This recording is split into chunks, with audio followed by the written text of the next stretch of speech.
Good morning, all of you. Now, today, miscellaneous exercise question number 8.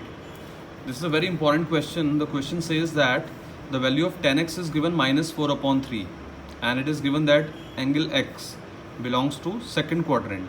Now, you know that in second quadrant, sign is positive. So, the value of tan x is negative. That's why a negative sign is given. So, tan x is minus 4 upon 3, and x belongs to second quadrant. We have to find the values of sin x by 2, cos x by 2 and tan x by 2. That means we have to find the values of half angle. Given angle is x and the value which we have to find out is in half angle, x by 2, x by 2, x by 2. So first what we'll do, we'll convert this complete angle into half angle. For this we'll use two result. Result number 1 is the formula for sin x by 2. Sin x by 2 is under root of 1 minus cos x upon 2. And formula for cos x by 2 is under root of 1 plus cos x upon 2. Now how these formulas have come? So I have done the derivation also. We know that cos 2x is 1 minus 2 sin square x. So from this equation, if I shift this term this side, it will become positive, and this cos 2x will come this side. So it will be 1 minus cos 2x.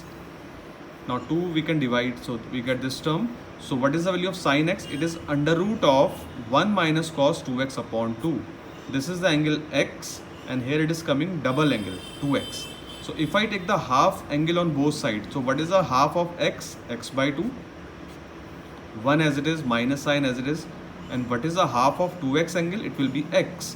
So what we get? We get the first result, that sin x by 2 equal to under root of 1 minus cos x whole upon 2. So we get this result number 1.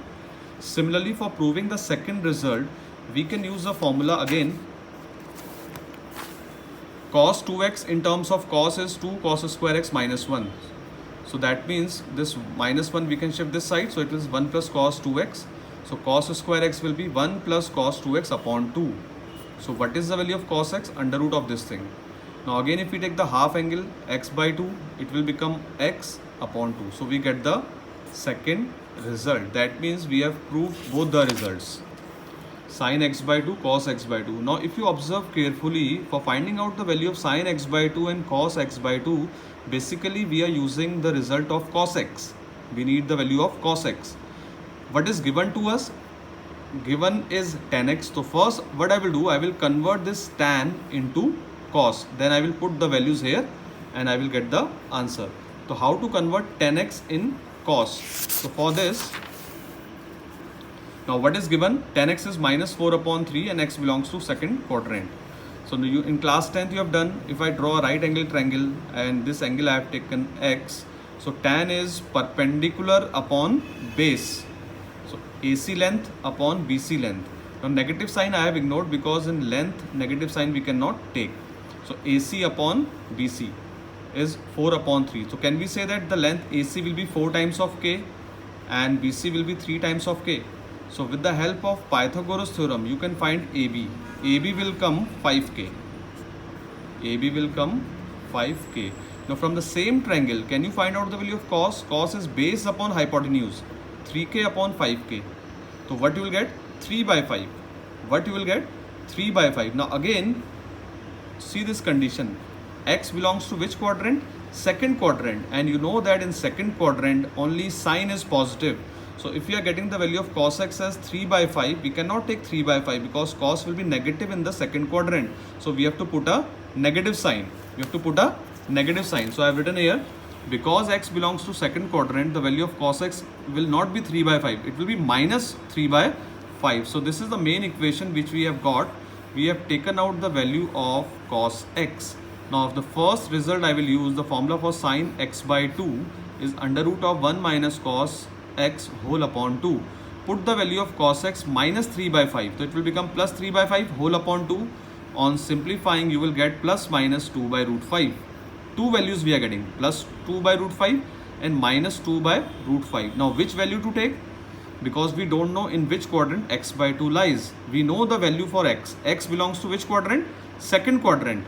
X belongs to second quadrant, but we don't know that in which quadrant x upon 2 will belong. For this, what I have done, you know the range of second quadrant. Second quadrant starts from pi by 2 to pi. The range of second quadrant is pi by 2 to pi. I need the range of x by 2. So I will divide this equation by 2 on, throughout I will divide this by 2. So pi by 2 will become pi by 4, x will become x by 2, pi will become pi by 2. So what is the range of x by 2 angle now? It is greater than pi by 4, less than 90. That is greater than 45, less than 90. That means x by 2 will come in which quadrant? First quadrant. 45 से बड़ा, 90 से छोटा. That means x by 2 will be in the first quadrant. And you know in first quadrant all the ratios are positive. So that's why I will take only the positive value. This negative value we will ignore. So what is the answer? 2 by root 5. So sin x by 2 value is 2 by root 5. Similarly for cos x by 2 you can use this formula. Value of cos x is minus 3 by 5. Put the value here, you will get, again you will get plus minus value, but negative value will ignore. So what is the answer? 1 by root 5. So we have taken out the value of sin x by 2, 2 by root 5, and cos x by 2, 1 by root 5. For tan x by 2, you divide these two values, sin x by 2 upon cos x by 2, that is 2 by root 5 upon 1 by root 5. So what is the value of tan x by 2? It is 2. So this is a very important question in which the angle is given and we have to find the ratio in terms of half angle. So remaining part, question number 9 and 10 are based on these result only. So do those questions yourself.